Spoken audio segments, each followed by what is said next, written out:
Hi guys, welcome to my second Olympiad vlog. By round 5, I had settled into somewhat of a routine where we would prep all morning, get ready for the game, and then go and play. So I was prepping with Mr. Dodgy and I had the black pieces.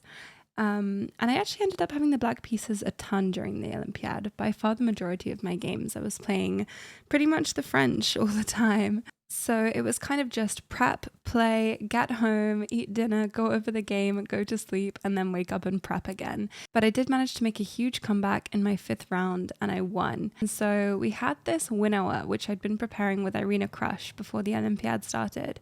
Except my opponent just gave me a pawn really early on. And even though I offered it back to her, I got a really nice center and managed to maintain the advantage.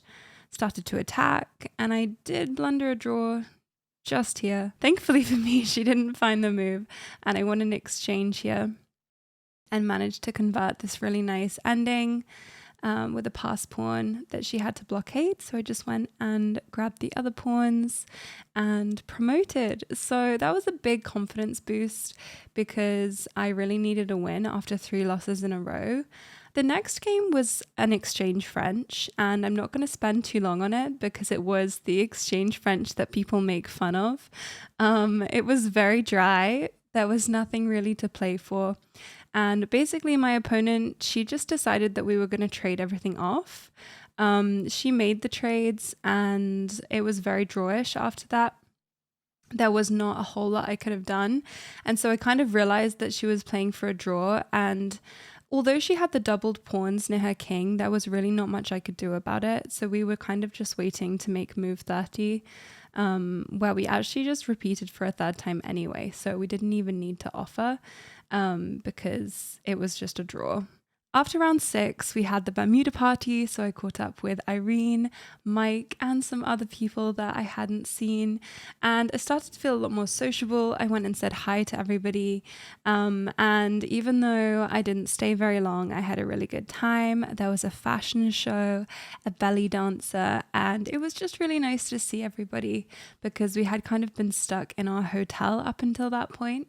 Sadly, though, I was feeling really tired, so I didn't stick around for the whole party, just long enough to say hello and be ready for my rest day the next day. So I actually missed the tour in the morning because I was very tired. And I went out sightseeing with one of the volunteers who I made friends with. We went into Chennai and did some shopping. I bought saris. We went to a temple, a church, and the beach, and we got some masala chai on the way home.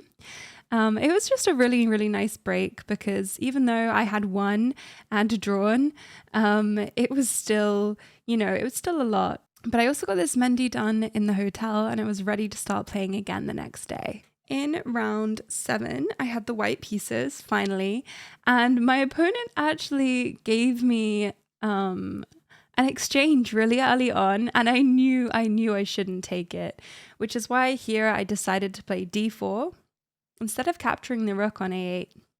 And then when she didn't move the rook, I decided, okay, I'm going to take the exchange. And oh my gosh, I've learned my lesson to not give up that light squared bishop. I was so dead in this position. She managed to get so much counterplay, and I just remember thinking in my head, I need to not give her full compensation for the rook, but she really did have it, and I'm just very lucky that she blundered. Queen e8 check here, so I managed to equalize, trade off the queens, and I actually won a piece because she found the wrong move order. So again, I went into an ending just much, much better, and I managed to convert after a very, very rocky middle game where I really thought I was going to get checkmated. So this was a bit messy, but it was very instructive, and we even ended with a very, very nice checkmate. I really realized that I didn't want to go into a bishop knight ending, so I went for mate. And here we get a nice check and mate. In round 8, I had the white pieces again, which was really nice. I feel like in this game, I decided to just get a little bit too creative. And I deliberately doubled these pawns to go for an f4 push and tried to create some initiative on the king side, but really there weren't enough pieces. And I decided to go into an ending. which was not the best idea. She decided not to trade the queens, which I was very thankful for because I think I would have been much worse. Somehow I did manage to win this game because I was very persistent, and basically I kept making moves in this position. And after every move, I was like, oh no, I've blundered. I should have offered a draw. Anyway, she did in the end blunder, and I managed to promote that e-pawn, even though I was down so much material. It's kind of a crazy position. I managed to go 3.5 out of 4 in the middle period of the tournament, which was a huge comeback after going 0 out of 3 in the first part. So I was very, very pleased with myself, but very, very tired. I will be back soon with part 3, and you can see how the tournament ended. Thanks for watching.